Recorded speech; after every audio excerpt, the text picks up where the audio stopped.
The oil lamp flickers in the corner of a one-room schoolhouse, its light barely reaching the far wall where the shadows seem to move with a life of their own. Outside, the November wind tears through the hollow, carrying with it the scent of dying leaves and something older, something that has no name in any language spoken by living men.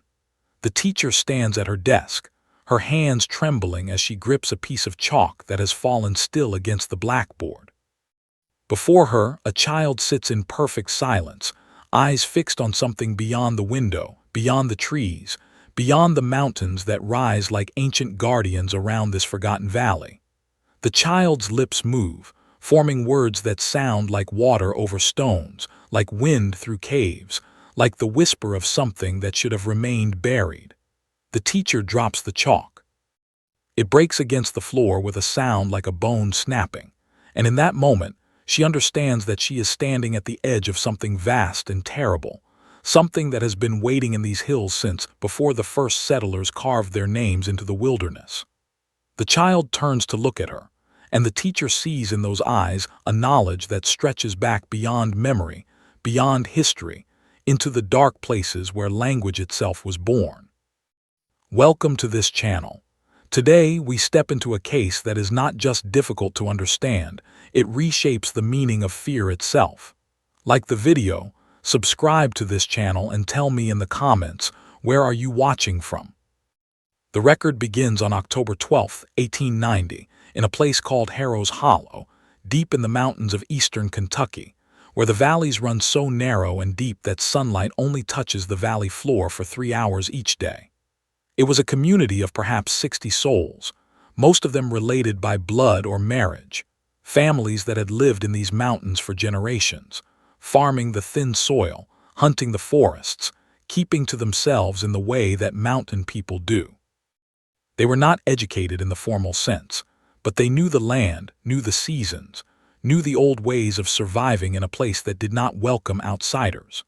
Into this isolated world came something that would shatter their understanding of reality itself. On that October morning, a trapper named Silas Harrow was checking his lines in the upper reaches of the hollow, near a place the locals called the Whispering Cliffs, where the wind made sounds that the old-timers swore were voices from another time. Silas had been trapping these mountains for 40 years and considered himself immune to superstition, dismissing the stories as the foolishness of people who had nothing better to do than frighten themselves. But on that morning, as he approached a deadfall trap he had set 3 days prior, he found something that would make him question everything he believed about the world and his place in it. There was a child sitting beside the trap, a girl of perhaps 5 or 6 years, dressed in a simple shift that appeared to be made of cloth he did not recognize, a material that seemed to shift color in the dappled forest light. She was not crying, not calling out, not showing any sign of distress. She simply sat there, her small hands folded in her lap, watching him approach with eyes that were too dark, too knowing for a child. Silas stopped 10 feet away, his hand instinctively moving to the knife at his belt, though what threat could a small child pose? "Child," he called out, his voice rough from disuse, for he often went weeks without speaking to another human soul. "Where are your people? How did you come to be here?" The girl looked at him for a long moment, and then she spoke. The words came clear and precise, with a rhythm and cadence that suggested a sophisticated language, but Silas understood none of it. It was not English, not any of the native dialects he had heard in his years in these mountains, not French or Spanish or any European tongue he had encountered. It was something else entirely, something that made the hair on his neck stand up and his mouth go dry. The girl spoke for perhaps 30 seconds, her voice never rising or falling in emotion, simply delivering what seemed to be a statement or perhaps a question. Then she fell silent and waited, watching him with those dark eyes that seemed to see right through him to something beyond. Silas Harrow, who had faced down bears and mountain lions, who had survived blizzards and floods, who had never known fear in any form he would acknowledge, found himself backing away slowly, his heart pounding in his chest. He turned and ran, crashing through the underbrush like a spooked deer, not stopping until he reached the settlement in the hollow, bursting into the general store where a half-dozen men were gathered, gasping for breath, his face pale as creek water. "There's a child," he managed to say between breaths. "Up by the whispering cliffs, a girl. She speaks in tongues I have never heard. She speaks like the dead might speak if the dead had voices." The men looked at one another, uncertain whether Silas had been drinking or had perhaps struck his head on a low branch. But Silas was known as a sober, practical man, not given to flights of fancy or exaggeration. If he said there was a child speaking in strange tongues, then there was a child speaking in strange tongues. A group of 7 men, led by the local minister, Reverend Josiah Stone, made their way up the mountain that afternoon, following Silas back to the place where he had encountered the girl. They found her exactly where she had been, sitting beside the trap, unchanged, unmoving. As they approached, she turned her gaze upon them, and one by one they felt that same unease that Silas had felt, that sense of being in the presence of something that should not exist. Reverend Stone, a man who had spent his life studying scripture and ministering to his flock, stepped forward with what he hoped was a kind and gentle expression. "Child, who are you? Where are your parents? Are you lost?" The girl looked at him with an expression that might have been curiosity or might have been something else entirely, something that had no equivalent in human emotion.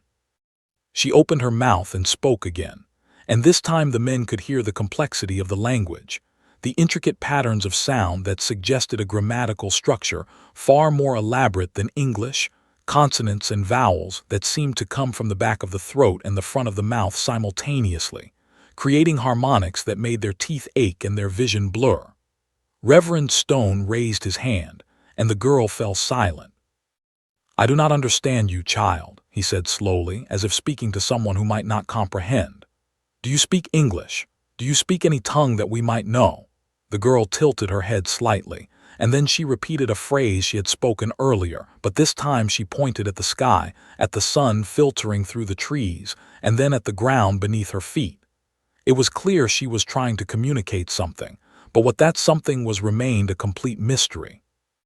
The men conferred quietly among themselves, and it was decided that the child could not be left alone in the forest. Whether she was an orphan from some distant place or something else, something they did not want to contemplate, she needed care and shelter. Silas Harrow, who had found her, agreed to take her back to his cabin until they could determine where she had come from and how to return her there. The girl went with them without resistance, walking between the men with a calm that was unnerving in its completeness. She showed no fear, no uncertainty, no recognition of the strangeness of her situation. She simply walked, her small feet finding purchase on the rocky trail with the confidence of someone who had walked these mountains before, though no one recognized her. And Harrow's Hollow was a place where everyone knew everyone, and strangers were noted immediately and remembered for years. Silas Harrow's cabin was a simple structure of logs and mud chinking, with a single room that served as kitchen, bedroom, and living space. He had no wife, no children, having lived alone since his mother's death some 15 years prior. The girl entered the cabin and stood in the center of the room, her eyes moving from object to object with an intensity that suggested she was cataloging everything she saw. Silas, uncomfortable with the silence, offered her bread and water, which she accepted with a small nod and consumed methodically, without apparent enjoyment or distaste.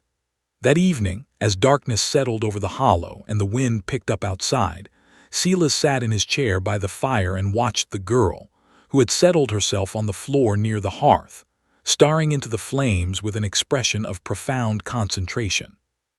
He wondered if she might be in shock, if perhaps she had survived some terrible accident or attack that had damaged her mind and stolen her ability to speak normally. But there was nothing vacant about her gaze, nothing broken. If anything, she seemed more present, more aware than anyone he had ever encountered. "What are you, child?" Silas whispered, not expecting an answer. The girl turned to look at him, and in the firelight her eyes seemed to hold depths that should not exist in a human face. She spoke again, a long passage in that impossible language, and this time Silas noticed something he had not noticed before. The language had a rhythm to it, a pattern that repeated at regular intervals, like the beating of a heart or the turning of the seasons. It was not random sounds but a structured communication, as complex and sophisticated as any language he had ever heard scholars speak, perhaps more so. When she finished, she returned her gaze to the fire, and Silas felt as if he had been dismissed, as if he were somehow less important than whatever she saw in those flames. The next morning, Reverend Stone returned with several women from the settlement, including the school teacher, Miss Martha Hensley, who was considered the most educated person in the Hollow, having attended a normal school in Lexington before returning to teach in her home community. Miss Hensley was a woman of 32 years, unmarried, with sharp eyes and a sharper mind that had often made the men of the settlement uncomfortable. She entered Silas's cabin with a notebook and pencil, her manner businesslike and determined. "I would like to observe the child," she announced. "If this language she speaks is real and not some form of glossolalia or mental disturbance, then perhaps I can identify it or at least document it for later study. If you're still listening, take a moment to like the video, subscribe to this channel, and tell me in the comments, where are you watching from?" The girl watched as Miss Hensley settled herself at Silas's small table and opened her notebook. "Child," Miss Hensley said clearly, "I am going to ask you questions and I want you to try to answer them. Can you do that?" The girl nodded once, a simple movement that suggested comprehension. "What is your name?" Miss Hensley asked. The girl spoke, a short sequence of sounds that Miss Hensley attempted to transcribe phonetically, though she later admitted that the sounds did not correspond cleanly to any letters in the English alphabet. She wrote what she could, creating a rough approximation that looked like this in her notebook, which was later preserved and is now held in the archives of the Kentucky Historical Society. Aelth Thewin Soreth. Whether this was truly the girl's name or simply the closest approximation Miss Hensley could manage remains unknown. "Where do you come from?" Miss Hensley asked. The girl spoke again, a longer passage this time, and she gestured toward the mountains, toward the north where the peaks rose highest and the valleys ran deepest. Miss Hensley wrote frantically, trying to capture the sounds, but it was clear that she was losing the battle. The language was simply too complex, too alien to be easily transcribed using the tools she had available. Over the following days, Miss Hensley returned repeatedly, bringing with her books on languages, maps of the region, anything she thought might help identify where the child had come from. She tested the girl with samples of Cherokee, of Shawnee, of various European languages including German, Italian, and even a bit of Latin she had learned in school. The girl listened politely to each sample but showed no recognition, no indication that she understood any of them. When Miss Hensley spoke, the girl would sometimes respond in her own language, but the two were never able to establish true communication beyond simple gestures for basic needs. Word of the strange child spread beyond Harrow's Hollow, carried by travelers and traders who moved through the mountains. Within 3 weeks, a professor from the University of Kentucky arrived, a linguist named Dr. Abraham Whitmore, who specialized in Native American languages and dialects. He came with equipment, recording devices that were state-of-the-art for 1890 wax cylinders that could capture sound and preserve it for later study. Dr. Whitmore spent 2 full days with the girl, recording her speech, analyzing the patterns, comparing the sounds to every language family he knew. His conclusion, detailed in a paper he later published in the Journal of American Linguistics, was both fascinating and deeply disturbing. "The language spoken by this child," Dr. Whitmore wrote, "bears no resemblance to any known human language, living or dead. It possesses grammatical structures that suggest extreme age and sophistication, with what appears to be a case system more complex than Latin, a verb conjugation system that encodes not only tense and aspect, but also what seems to be spatial and temporal relationships I cannot fully categorize. The phonology includes sounds that are difficult for adult speakers of Indo-European languages to reproduce, suggesting that this language, if it is indeed a real language and not some elaborate construction, developed in isolation from all known language families for an extended period. Most disturbing, Dr. Whitmore continued, is the fact that when I played back the recordings of the child's speech, I experienced a physiological response I cannot explain. My heart rate increased, I felt a sense of profound unease, and I had what can only be described as intrusive thoughts, images of landscapes I have never seen, of structures that do not exist in any architecture I recognize. I hesitate to include this observation in a scholarly paper, but scientific honesty compels me to note that this language appears to affect the listener in ways that transcend mere auditory processing. I cannot explain this effect, and I am not comfortable with the implications. Dr. Whitmore departed after his 2-day visit, taking his recordings with him, and he never returned to Harrow's Hollow.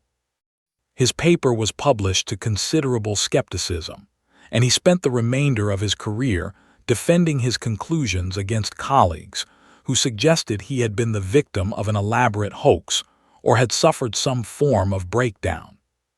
But the recordings existed, and those who listened to them invariably reported similar experiences: unease, disturbing dreams, and a sense that the sounds carried meaning that bypassed conscious understanding and spoke directly to some older part of the brain, some structure that existed before language as we know it came into being. In Harrow's Hollow, the girl remained in Silas Harrow's care, though by now the entire settlement had become involved in trying to understand her. The women brought her clothing, toys, sweets, anything that might make her more comfortable or might elicit some response that would help them understand where she had come from. The girl accepted these offerings with polite detachment, using the items appropriately but showing no particular attachment to any of them. She learned to help with simple chores, fetching water from the spring, gathering kindling for the fire, sweeping the cabin floor. She did these tasks with a mechanical efficiency that was unsettling, as if she were going through motions she understood intellectually but did not feel emotionally. She never laughed, never cried, never showed anger or joy or fear. She simply existed, a small human-shaped presence that moved through the world without truly being part of it. As winter approached, the settlement held a meeting to discuss what should be done with the girl.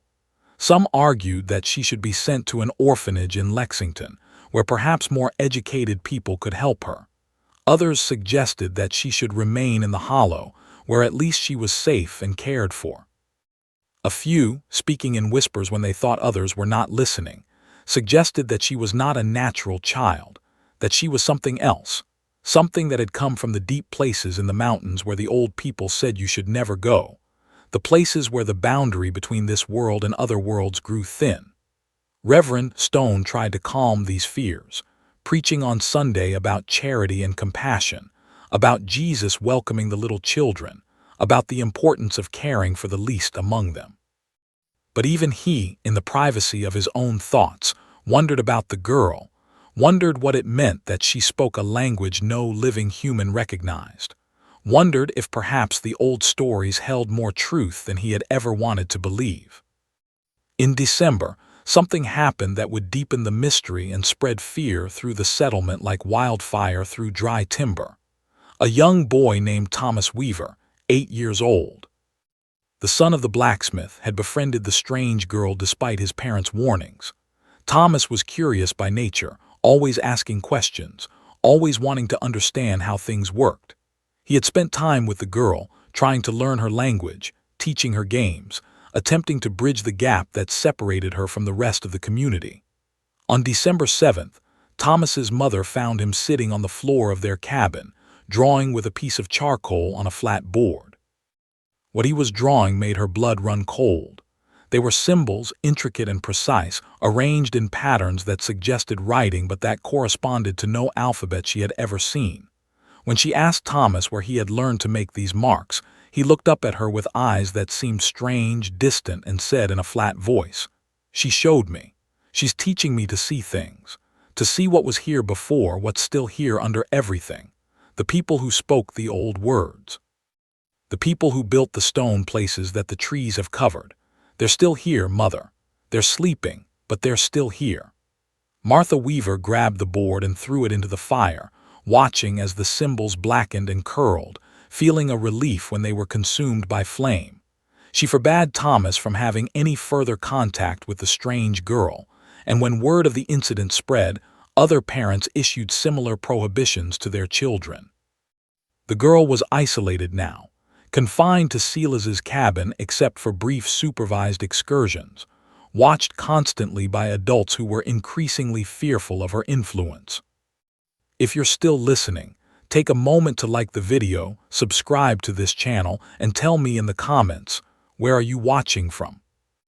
Miss Hensley, who had continued her observations, noted in her journal that the girl seemed to understand what had happened, seemed to recognize that she had been separated from the other children. For the first time since her discovery, the girl showed something that might have been emotion, a sadness that manifested not in tears, but in a stillness that was even more profound than her usual quiet, a withdrawal that suggested she had given up on some hope she had been harboring. On Christmas Eve, Reverend Stone received a letter that had been forwarded through several post offices, finally reaching the remote hollow after a journey of 6 weeks. The letter was from a professor of anthropology at Harvard University, a man named Dr. Edmund Thayer, who had read Dr. Whitmore's paper and was fascinated by the case.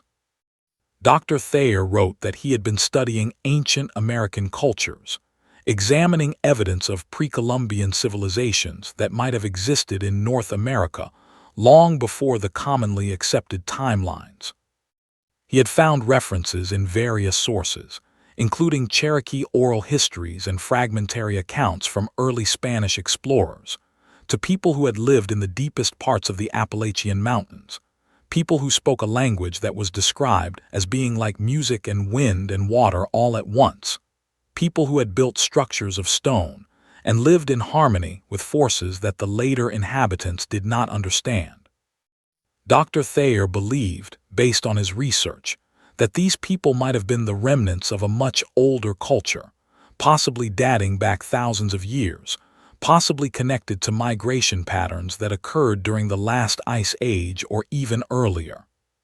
He theorized that small, isolated populations of these ancient people might have survived in the most remote mountain valleys, maintaining their language and culture in complete isolation from the outside world, and that the girl might be one of the last survivors of such a population. He asked permission to come to Harrow's Hollow to study the girl, offering to pay for her care and education, promising that his interest was purely scientific and that he would ensure no harm came to her. Reverend Stone read the letter to the assembled community in early January of 1891, and after much discussion, it was agreed that Dr. Thayer would be allowed to visit and conduct his research, with the stipulation that the girl's welfare would remain the primary concern, and that if she showed any signs of distress, his access would be terminated immediately.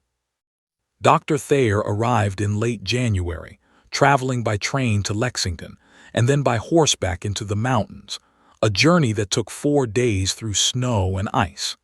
He was a man of 45, tall and thin, with the intense focus of someone who had devoted his life to the pursuit of knowledge. He brought with him equipment for making detailed observations, cameras for photography, more sophisticated recording devices, and most importantly, several books containing reproductions of ancient symbols and writing systems from cultures around the world. He set up his equipment in the schoolhouse, which was empty during the day while Miss Hensley brought the children to her own home for lessons, and he began his work with a thoroughness that was almost obsessive. For 2 weeks, Dr. Thayer documented everything about the girl.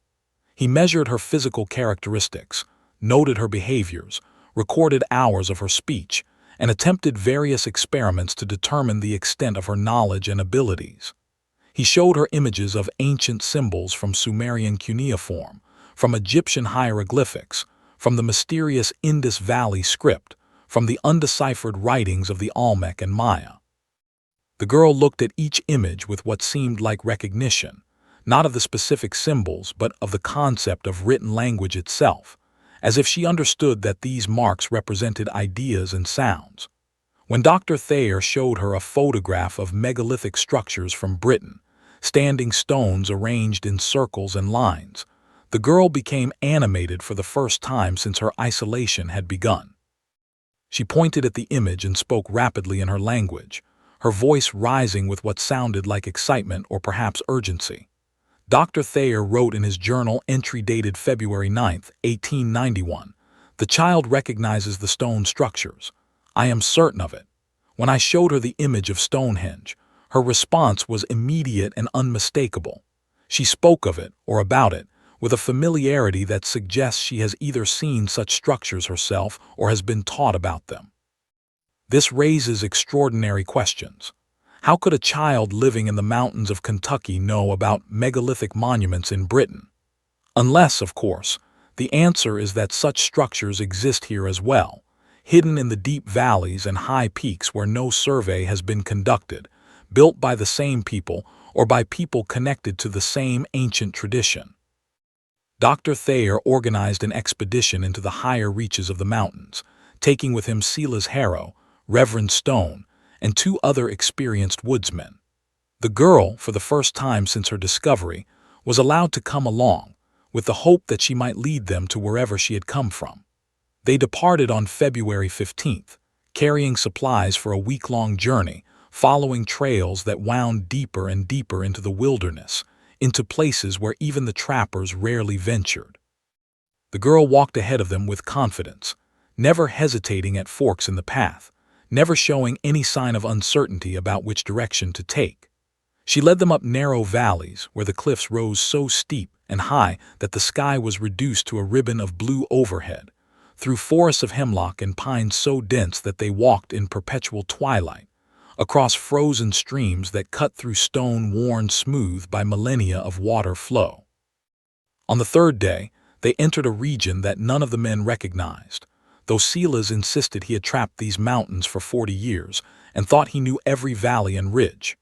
The girl stopped at the entrance to a narrow defile, a crack in the mountain wall that seemed barely wide enough for a man to squeeze through. She turned to look at Dr. Thayer and spoke, a single sentence that carried a weight of meaning he could not interpret, but that he felt in his bones as a warning or perhaps an invitation. Then she entered the defile, and the men followed, forcing their way through the narrow passage, their packs scraping against stone, their breath echoing in the confined space.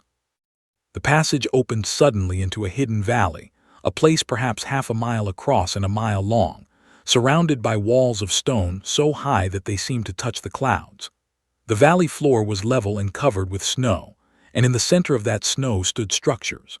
They were made of stone, massive blocks fitted together with a precision that seemed impossible for a pre-industrial society, arranged in patterns that suggested both defensive walls and ceremonial spaces. There were circular platforms, rectangular buildings without roofs, standing stones carved with symbols that none of the men recognized, but that seemed to writhe and shift in the corner of the eye when viewed directly. Dr. Thayer stood at the entrance to the valley with his mouth open, his scientific detachment shattered by the sheer impossibility of what he was seeing. These structures should not exist. They were not part of any known archaeological record. They were sophisticated in their construction, suggesting a level of organization and technical skill that contradicted everything that was understood about the indigenous peoples of North America in the pre-Columbian era. The girl walked forward into the valley, and the men followed, their footsteps crunching in the snow, their breath misting in the cold air. As they approached the nearest structure, they saw that the stones were covered with inscriptions, thousands upon thousands of symbols carved into every available surface. Dr. Thayer began photographing immediately, his hands shaking with excitement, understanding that he was looking at something that would rewrite history, that would challenge fundamental assumptions about human culture and civilization in the Americas. But as they explored deeper into the valley, their excitement began to curdle into unease. The structures were empty, showing no signs of recent habitation, but they were not abandoned in the sense of being ruined or decayed. They were preserved, as if whoever had lived here had simply stopped one day and walked away, leaving everything exactly as it had been. There were stone bowls that might have been used for grinding grain, platforms that might have been beds, niches in the walls that might have held implements or sacred objects. But there were no remains, no bones, no artifacts beyond the stone itself.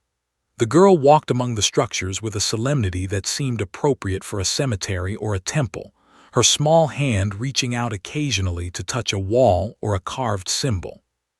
She spoke constantly in her language, a running narration that Dr. Thayer desperately wished he could understand, recording everything on his wax cylinders, filling roll after roll of film with photographs, knowing that what he was documenting here was beyond price, beyond measure.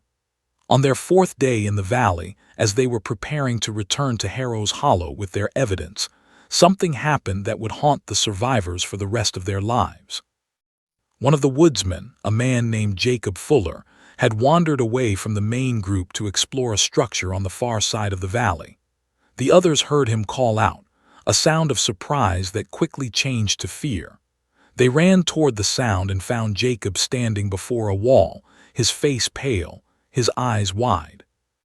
If you're still listening, take a moment to like the video, subscribe to this channel, and tell me in the comments, where are you watching from? The wall was covered in carvings, but these were different from the others they had seen. These were images, pictographs showing human figures engaged in what appeared to be everyday activities, hunting, gathering, building, celebrating. But interspersed with these mundane scenes were images of something else, figures that were human-shaped but elongated, with heads that seemed too large and limbs that bent at wrong angles. These figures were shown interacting with the human figures in ways that suggested teaching, guiding, or perhaps controlling. At the top of the wall, dominating everything else, was a single massive carving, a face that seemed to combine human and something else, something older, with eyes that were too large and a mouth that held too many teeth. Jacob Fuller was pointing at this image with a trembling hand. "I know this," he whispered. "I have seen this before in dreams. We all have, every person who lives in these mountains. We dream of this face, and when we wake, we tell ourselves it was just a nightmare. But it's not. It's real. It's been watching us all along." The girl had followed them to this wall, and now she stood before it, looking up at the carved face with an expression that might have been reverence or might have been fear. She spoke, and even though none of them understood her words, they all understood the tone. She was saying goodbye. She was acknowledging something that had ended, something that could not be restored. Dr. Thayer tried to stop her, tried to grab her arm as she walked toward the wall, but she moved with a speed that belied her small size, slipping past him and pressing her hand against the carved face. The moment her skin made contact with the stone, the world seemed to shift. The men later struggled to describe what happened, their accounts conflicting in details but agreeing on the essential strangeness. The air grew thick, hard to breathe, as if the atmosphere had suddenly gained weight. The light changed, becoming diffuse and golden like late afternoon sun, though it was only noon.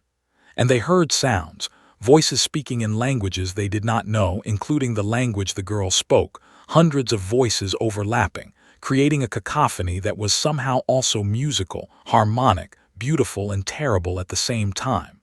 The girl began to sink into the stone, not metaphorically but literally. Her hand, then her arm, then her shoulder disappeared into the solid rock as if it were water, as if the boundary between matter and space had become permeable. Dr. Thayer lunged forward, grabbing at her, but his hands passed through her as if she were made of smoke. Silas and Reverend Stone tried as well, but they could not touch her, could not stop what was happening. The girl turned her head to look at them one last time, and in her eyes they saw something that might have been gratitude or might have been pity. Then she was gone, absorbed completely into the stone, leaving not a trace, not even a handprint on the surface of the wall. The voices stopped. The light returned to normal. The air became breathable again. The men stood in stunned silence, staring at the wall, at the carved face that now seemed to be smiling, though surely that was just a trick of the shadows. Surely the stone had not actually changed. They remained in the valley for another hour, searching for any sign of the girl, any indication of what had happened or where she might have gone, but there was nothing. The stone was solid, unyielding, showing no seam or opening where a child might have passed through. Eventually, as the sun began to set and the temperature dropped, they were forced to leave, to make their way back through the defile and down the mountain toward Harrow's Hollow. They spoke little during the journey, each man lost in his own thoughts, trying to process what they had witnessed, trying to find words that might explain the unexplainable. When they arrived back at the settlement 5 days later, exhausted and haunted, they told their story. Some believed them immediately, having lived long enough in these mountains to know that strange things happen in the deep places, that the world was larger and more mysterious than any church or school taught. Others dismissed the tale as exhaustion-induced hallucination, as the effect of too little food and too much cold, as anything other than what it actually was. A town meeting was held, and Dr. Thayer presented his evidence, his photographs and his recordings, his detailed notes and measurements. But the photographs, when developed, showed nothing but shadows and indistinct shapes. The stone structures were there, but the carvings were blurred, illegible, as if the camera had been unable to capture them clearly. The recordings, when played back, contained nothing but static and wind noise, though Dr. Thayer insisted that he had heard the girl's voice clearly when he made the recordings. It was as if the valley itself had resisted documentation, had refused to allow its secrets to be carried into the wider world. Frustrated and disturbed, Dr. Thayer organized a second expedition, taking with him different equipment, better cameras, more sensitive recording devices. But when they reached the defile where they had entered the hidden valley, they found it sealed. A rockslide had filled the passage completely, tons of stone blocking any access. They searched for another entrance, explored the surrounding ridges and valleys for days, but they never found the valley again. It was as if it had ceased to exist, or perhaps had never existed at all, except as a shared hallucination, a story they told themselves to explain what had happened to the strange girl who spoke a language unknown to all. Dr. Thayer returned to Harvard a changed man. He published nothing about his experience in Harrow's Hollow, though he continued to study ancient American cultures until his death in 1917. In his personal papers, discovered after his death, was a single photograph that had not been shown to anyone during his lifetime. It was a self-portrait, taken using a timer, showing Dr. Thayer standing in what appeared to be the hidden valley, with the stone structures visible in the background. But what made the photograph extraordinary was what appeared behind Dr. Thayer, slightly out of focus but unmistakable. It was a figure, tall and elongated, with a head that was too large and limbs that bent at wrong angles, exactly like the figures carved on the wall. The figure appeared to be watching Dr. Thayer, its presence suggesting that he had not been alone in that valley, that something had been there with them all along, observing, waiting, perhaps guiding events towards some conclusion that only it understood. The settlement of Harrow's Hollow continued for another 30 years, but it was never quite the same after the incident with the strange girl. Children began to speak of dreams that were too vivid, too consistent across different dreamers to be coincidental. They dreamed of the stone valley, of the carved symbols, of voices speaking in languages that should not exist. Some children began to draw symbols that they could not have learned from any earthly source, intricate patterns that seemed to carry meaning beyond mere decoration. Parents watched their children with growing unease, wondering if the girl's presence in the settlement had somehow opened a door that could not be easily closed, had awakened something that had been sleeping in the mountains, waiting for a signal or a catalyst to emerge. 1912, a young woman named Sarah Corbett, whose family had lived in Harrow's Hollow for 3 generations, gave birth to a daughter. The birth was unremarkable in most respects, but the child exhibited one unusual characteristic. She was born with her eyes open, and those eyes were too dark, too knowing, exactly like the eyes of the strange girl who had disappeared 22 years earlier. Sarah named her daughter Anna, and for the first 3 years of the child's life, everything seemed normal. Anna learned to walk and talk at the appropriate ages, played with other children, showed no signs of being anything other than an ordinary mountain child. But on her 4th birthday, Anna began to speak in 2 languages. One was English, which she had learned from her parents and neighbors. The other was something else, something that made those who heard it remember the girl from 1890, remember the recordings that Dr. Whitmore had made, remember the unsettling effect that language had on the human nervous system. If you're still listening, take a moment to like the video, subscribe to this channel, and tell me in the comments, where are you watching from? Sarah Corbett tried to stop her daughter from speaking in the strange language, but Anna could not seem to help herself. She would be playing quietly, and then the other language would emerge, flowing from her mouth with the ease of her native English, sometimes mixing with English in mid-sentence, creating hybrid utterances that suggested the 2 languages were becoming intertwined in her mind. The other children began to avoid Anna, and their parents forbade them from playing with her, fearing contamination, fearing that whatever had touched Anna might spread to their own children. By the time Anna was 6, the family had been effectively ostracized from the community, living in isolation on the edge of the settlement, rarely venturing into town, buying their supplies from traveling merchants rather than from the local stores where they were no longer welcome.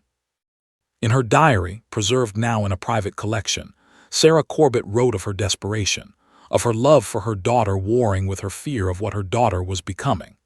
An entry dated June 8, 1918 reads, "Anna tells me that the words come to her in dreams, that she sees the stone valley and the tall people who teach her the old language.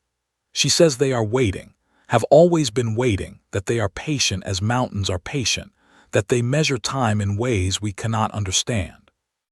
She says that what happened before will happen again, that the door was opened in 1890 and cannot be closed, that children will continue to be born who remember the old words, who carry the old knowledge, until there are enough of them to call the tall people back from wherever they have been sleeping. I do not understand what she means. I do not want to understand." Anna Corbett disappeared in 1923 at the age of 11. She walked into the mountains one morning and did not return. Search parties found no trace of her, no clothing, no footprints beyond a certain point, nothing to indicate what had happened or where she had gone.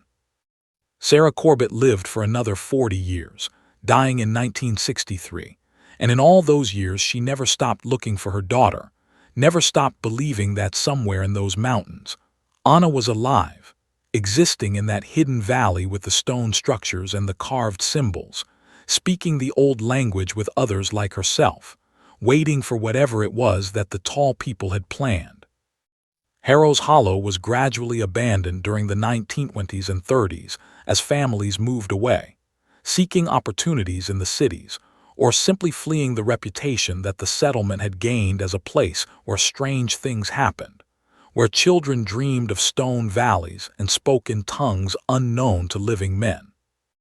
By 1940, only 3 families remained, and by 1950 the settlement was completely empty, the buildings left to collapse under the weight of snow and time, the fields returning to forest, the roads being reclaimed by the wilderness. Today, if you search for Harrow's Hollow on any map, you will find nothing. The name has been erased from official records, though old survey maps from the 19th century show its location clearly. The land is now part of a national forest, designated as wilderness area, and access is restricted except for experienced hikers with permits. But people still report strange experiences in that part of the mountains. They hear voices speaking languages they do not recognize. They see symbols carved on trees, symbols that seem to move and change when viewed from different angles. They dream of stone valleys and tall people with 2 large heads, and they wake with the certainty that something is waiting there, something that has been waiting for a very long time, something that will continue to wait until the conditions are right for it to emerge fully into our world. In 2005, a team of archaeologists from the University of Kentucky obtained permits to conduct a survey in the region where Harrow's Hollow once existed. They were searching for evidence of pre-Columbian settlements, following up on rumors and fragmentary references in historical documents. The team, led by Dr. Jennifer Holbrook, spent 3 months in the mountains, using ground-penetrating radar and other technologies to search for buried structures. They found something, anomalies in the ground that suggested the presence of worked stone, of structures built with intention and skill, buried beneath decades of accumulated soil and vegetation. But when they began to excavate, they encountered difficulties that defied rational explanation. Equipment malfunctioned repeatedly. Compasses spun wildly, unable to find true north. Members of the team reported intense headaches, vivid nightmares, and a growing sense of unease that became so overwhelming that 3 people quit the project and left the mountains without completing their contracted work. Dr. Holbrook persisted, driven by scientific curiosity and perhaps by something else, some compulsion that she could not name or resist. On the 87th day of the excavation, they uncovered a stone, a single massive block carved with symbols that none of them recognized, but that all of them found disturbingly familiar, as if they had seen these symbols in dreams or in the peripheral vision of waking life. Dr. Holbrook photographed the stone, documented its position and dimensions, and attempted to create rubbings of the carved symbols. That night, she had a dream that she recorded in her field journal the following morning. She dreamed of the hidden valley, of the stone structures and the carved face, and of a child standing in the center of the valley, speaking in a language that flowed like music and wind and water. The child looked directly at Dr. Holbrook and spoke a single sentence, and though Dr. Holbrook did not understand the words, she understood the meaning. "We are still here. We have always been here. We will always be here." Dr. Holbrook woke with that sentence echoing in her mind, and she made the decision to cease excavation immediately. She ordered the stone to be reburied, filled in the excavation site, and led her team out of the mountains. In her final report, submitted to the university and the funding agency, she wrote, "The site contains evidence of pre-Columbian occupation, but further excavation is not recommended due to site instability and concerns about preservation. The findings are inconclusive and do not warrant continued investigation at this time." It was a lie, or at least a significant distortion of the truth, but Dr. Holbrook felt it was a necessary lie. Some things, she had concluded, were better left buried, better left undocumented, better left to exist in the realm of rumor and legend rather than being dragged into the light of scientific inquiry. The stone block she had uncovered was never added to any archaeological database. The photographs she took were never published. The rubbings she made were destroyed, burned in a fire pit at her home, the ashes scattered to the wind.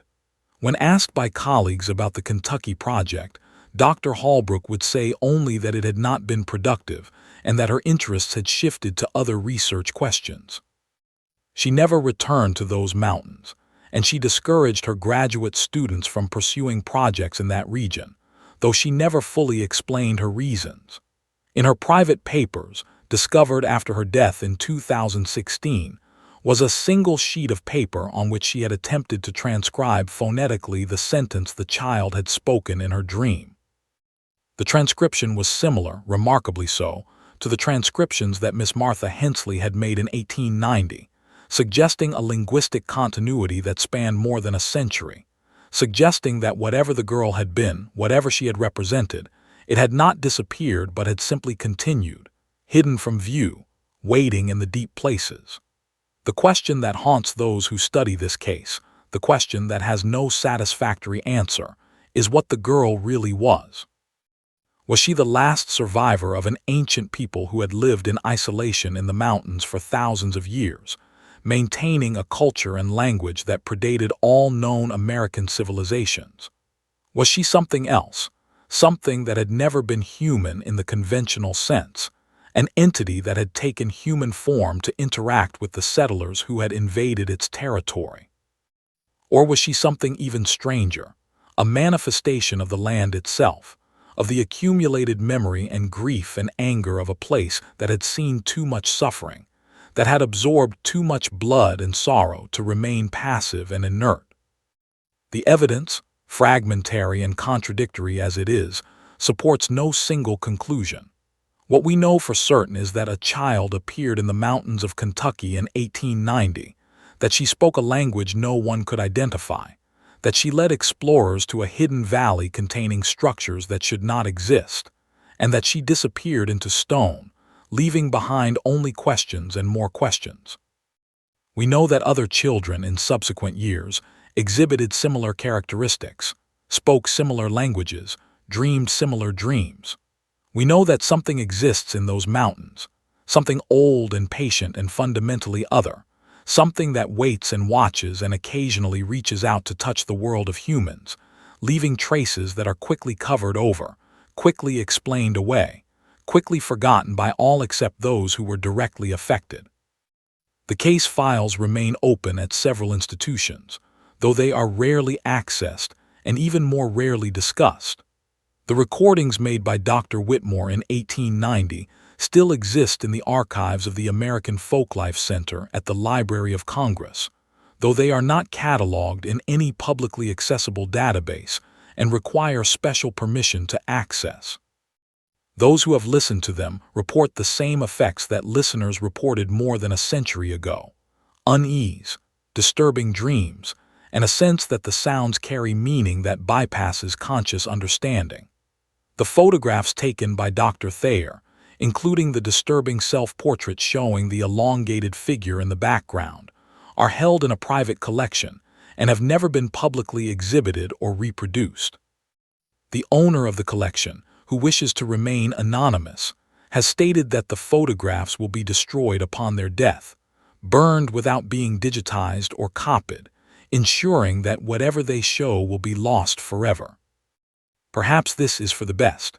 Perhaps some mysteries are not meant to be solved, some questions are not meant to be answered.